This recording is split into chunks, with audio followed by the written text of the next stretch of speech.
to the second episode of the 24 Threads podcast. My name is Lauren and I am the maker and the designer behind 24 Threads. Alright, let's get right on into it with what I am wearing today. I have on my Stitch sampler cardigan. It's got kind of different sections all the way down and all in the arm, all with different stitches. It's really fun to make because it kind of challenges you to do different things, but yeah, it's easy enough to wear if you are a beginner. I'm pretty sure, if I remember correctly, it only uses single crochet, half double crochet, and maybe double crochet and extended single crochet. So it's just a combination of those 4 stitches, just used in various ways to kind of give you a different look. But good thing is this pattern is available for free. Last year we did a crochet along on my Instagram, and each week, I think, or twice a week, something like that, I posted a section of the pattern, and it is on my Instagram. It kind of looks like this. I don't think I'll be able to like insert a picture here because I'm not that technologically advanced quite yet, but maybe I can just kind of insert like a little slide for you to see what the post looks like. But every single post that is related to this sweater will look just like this, so you can kind of scroll through my Instagram feed and bookmark, save these posts. That way you can go back to them and make a stitch sampler cardigan for yourself. Also, another free pattern I have available is right behind me. I'll kind of turn around. It is on the back of my chair, but it is the Lorraine Afghan, and this one is available for free over on the Hook Nook blog. So I will also link that in the description below, but it's really cool. It's on the ends, on each end, it's got like a ton of texture where you've got the loop stitch, the bobble stitch, and some kind of cool, like very beginner friendly lace work on the edge. But yeah, both of those are available for free, and you can find a link to them in the description below. I did not work on much of what I already had started. However, I did start a whole new sweater, and I shared it on my Instagram feed like a couple days ago.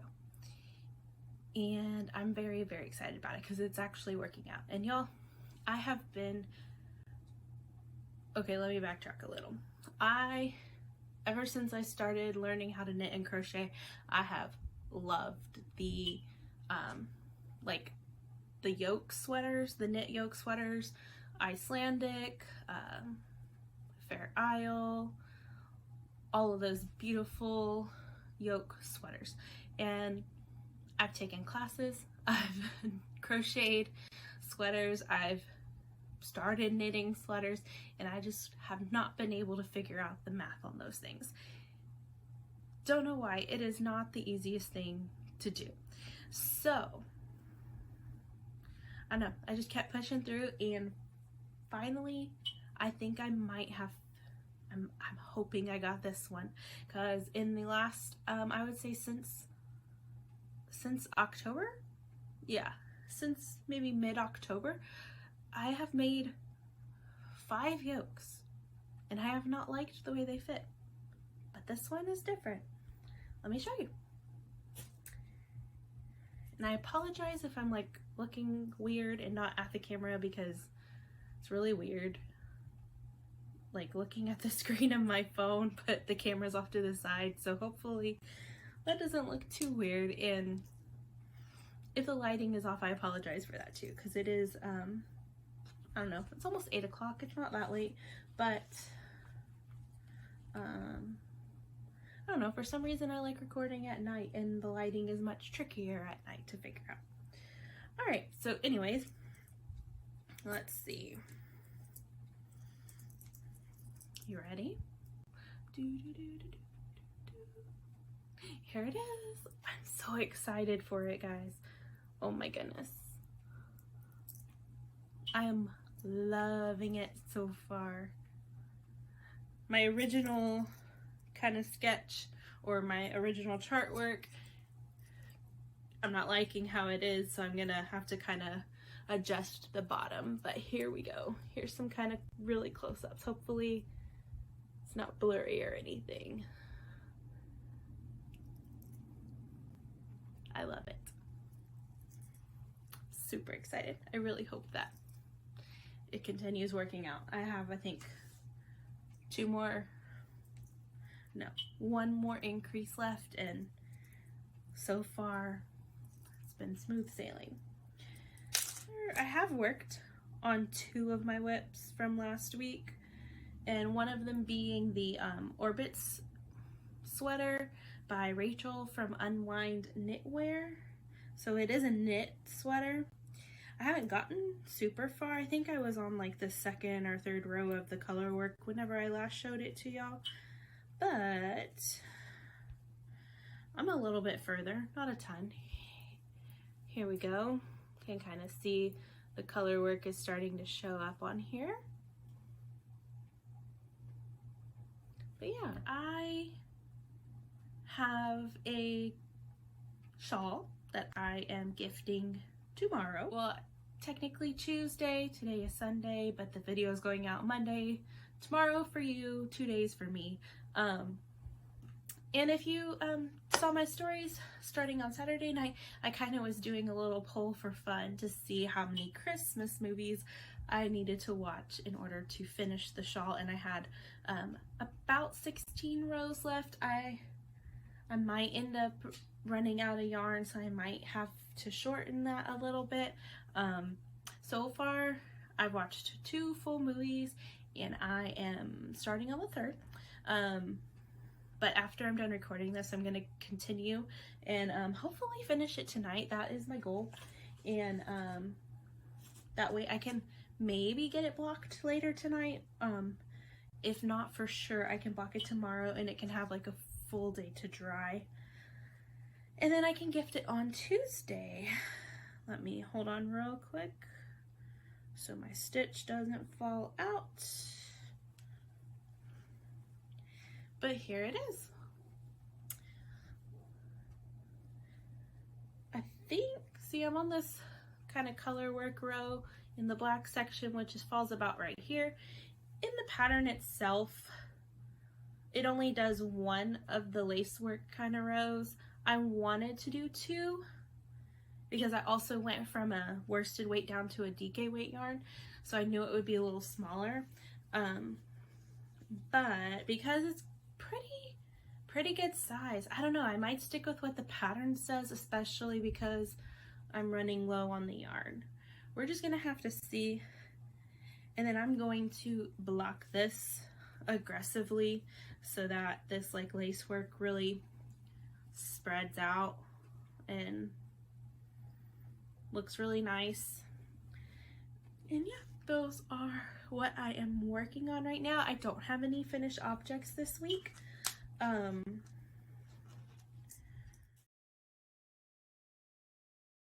Now, last week I mentioned that I wanted to do a little Q&A portion. I've really enjoyed watching other knitter and crocheters podcasts, and they have questions that they get asked or and answers that they give, and super helpful and informative, especially as I'm working on this new yoke design. And surprisingly, the knitting podcasts have been really helping me with that. But yeah, they've been great. So I thought it would be really fun to answer any questions that you might have. Let's see. I did get a few questions in, and I will put them up on the screen and we will go ahead and answer them. So the first one is, what is your favorite thing to design and favorite thing to actually make? And that was kind of tricky. Well, my favorite thing to design is kind of tricky, but my favorite thing to make is, that was really easy. And my favorite thing to make is pretty much anything with color work.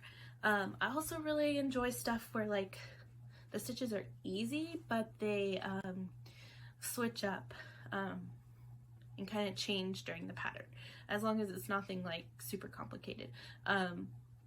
If I cannot just do like a full single crochet, or if it's knit a full stocking knit sweater, or really anything, because I get really bored and then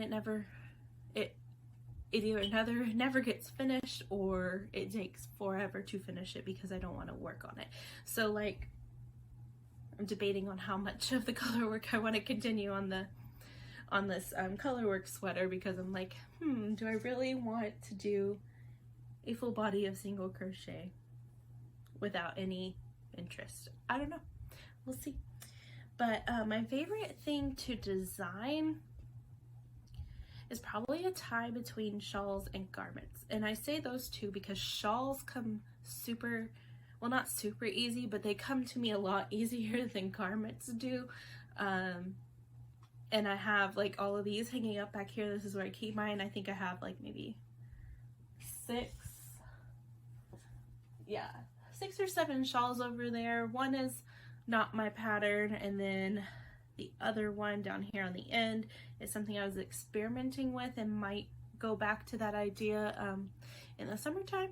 But I don't know, those just seem easiest for me to come up with the ideas. Scarves as well. But I really love designing garments too. I've only designed a few, not a lot, but I'm really hoping that since I'm figuring out the top-down circular yoke, that I'll be able to have more of those in the coming year. So my next question that I got is, how do you stay motivated? And that is a tricky one for me sometimes, because I really actually find it very hard to stay motivated. I get kind of bored working on the same thing over and over again, or the same thing for a long period of time, which is why I have so many whips, and then I start them and then they never get finished, and it's just an endless cycle. So it's hard. But the way I try to combat that is to kind of change things up based on how I'm feeling. Now, that could mean I am working on like a sweater in the fall or in the summer, because I'm not really into the summer clothes, so that is a really hard time of the year for me to design stuff, because I like the cold. So maybe I'll work on like home decor or an accessory or something. Or if I'm just like not getting it with the crochet, I might switch to knitting, or I've done punch needle, embroidery, plastic canvas, you know, just another kind of craft, whatever I feel like doing. Sometimes I will focus on the computer work and not do the design work, or vice versa. If I'm tired of the computer, I might work on the designing portion. Yeah, and podcasts, watching other people's podcasts have been super helpful, because I went for like about 2 months where I didn't even pick up a hook. I was not that long ago, it was back in August and September, and I just started watching knitting podcasts because it was a different craft, yet it still kind of relates to crochet, so it was really helpful, and kind of got my creative brain working again, and it started giving me ideas, and then I started getting back into knitting, and that is the time and what helped me to create the differential shawl, which is coming out at the end of the month, which I'm super excited for. And the last question I have is, I find that when making accessories or clothing pieces, even if my gauge is right, my items come out huge. How do you combat this? And this is a great question. It's tricky. It's a tricky thing to get something to fit right, and to know that it's fitting you right before you're completely done with the item. So I have like a couple of ideas, well, more than a couple of ideas that can that might be able to help. The first thing you could try is making a larger swatch. Most patterns that I've seen, they have you make a 4 by 4 inch square, and then you measure that to get your gauge. Now, those aren't 100% accurate because you have to take into account the turning chain, and then kind of like whenever you turn on the other end, whenever you kind of like turn to start the new row, that's a little off as well. So it's not 100% accurate. However, if you make a larger swatch that, I don't know, if it, say it's like your 4 inches is about 18 stitches, just throwing a number out there. Maybe if you did about 26 stitches or even doubled that, that would give you a larger swatch, and then you can kind of measure in the middle of the swatch. And same for rows, add more rows.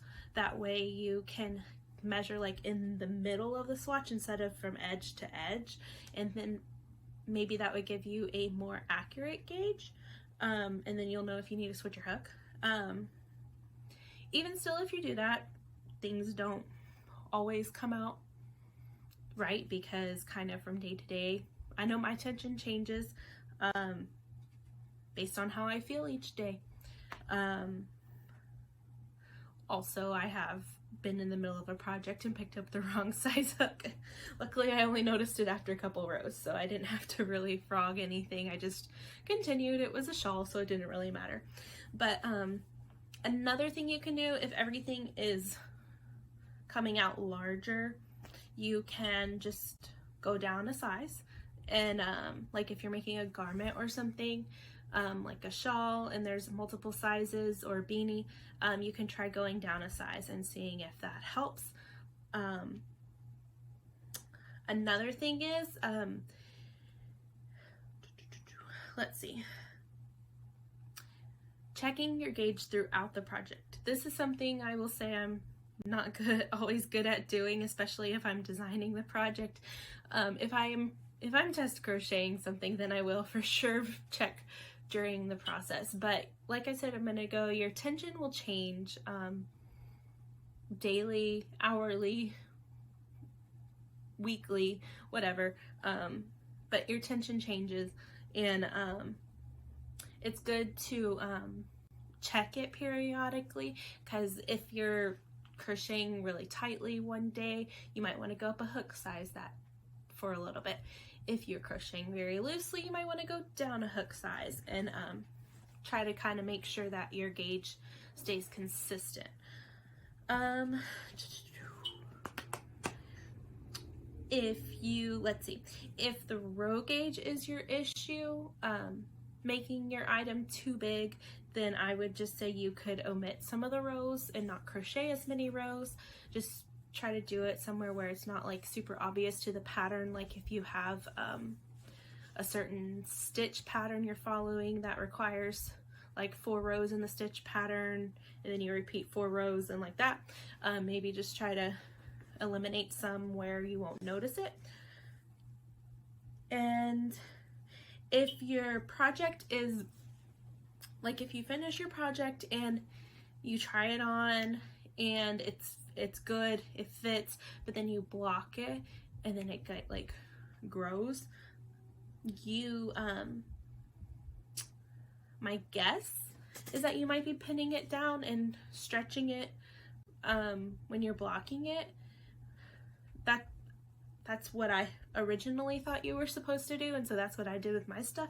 And so like my sweaters would come out bigger than I anticipated. And then I watched a video that explained you don't have to stretch it. You can just lay it flat and kind of just like, let's see, let me grab my sweater. So you can just kind of lay it flat and just kind of smooth it down like this, and then let it dry. You don't need to stretch it, you don't need to pin it.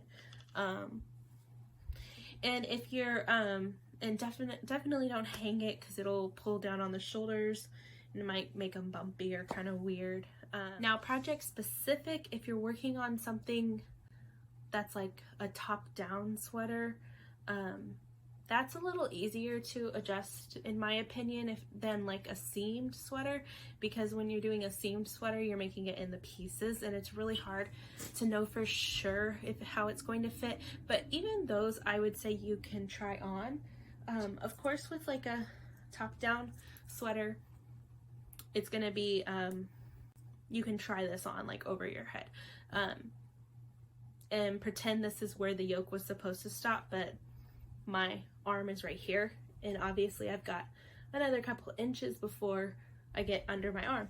Now I would know that I could just add some rows here, and then that would make it fit.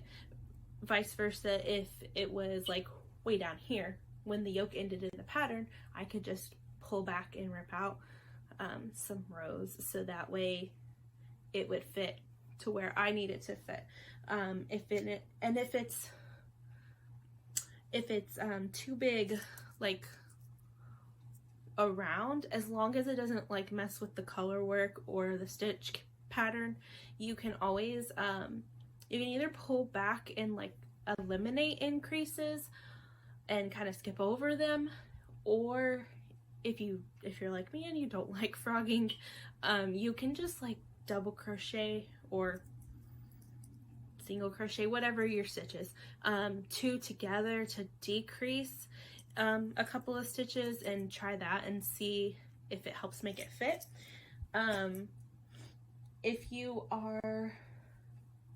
If it's like a seamed sweater, you can just kind of like hold it up and see, kind of measure how it's fitting you, and if it like wraps really far around you, like you would know that you have a lot of positive ease, and you might just have to start over on that one, but at least you would know that kind of with the first piece, and then you can make adjustments for the other pieces as well. And same if it's like on your arm, you can kind of wrap it around your arm. If it's not like worked in the round, if it's worked flat, you can just wrap it around, and if it's like way too big, can rip back and add more decreases, or something like that. And if it's worked from the bottom up, you could do the same. Can kind of try it on and hold it up to where it's hitting, and if it's too big, too small, pull back and add or decrease stitches where needed. So hopefully that helps. It's kind of a lot, because there's a lot of ways you can kind of combat different things just depending on the project. But I hope one of those will help you out. That was our last question, but I hope to continue this, because I thought it was really fun and really cool to have some questions to answer, and I'm hoping that you enjoy it as well and find some of them helpful. If you have a question you would like to ask me, you can leave a comment below this video. You can also head over to my Instagram and go to my stories, and in my stories I'll have a question box that you can send in questions. And also, if you check out today's post, you can leave a question in the comments on that Instagram post as well, whichever one is the most convenient for you. And hopefully I will be able to answer it on next week's podcast. I'm debating if I'm going to do a podcast next week, since it's the week of Christmas. Most likely I will, because Christmas is at the end of the week, so I should be able to do a podcast at the beginning of the week. And I'm also, on that note, hoping that Mondays are going to be my podcast premiere day going forward. Thank you so much for watching. I hope you enjoyed this week's podcast, and if you saw a pattern that you would like to check out, the links to those will be in the description box below. If you like what you saw, please leave me a comment below letting me know, and like this video. Be sure to hit that subscribe button and the bell so that you will be notified when I upload a new video. I hope to see you again soon. Have a great day and Merry Christmas!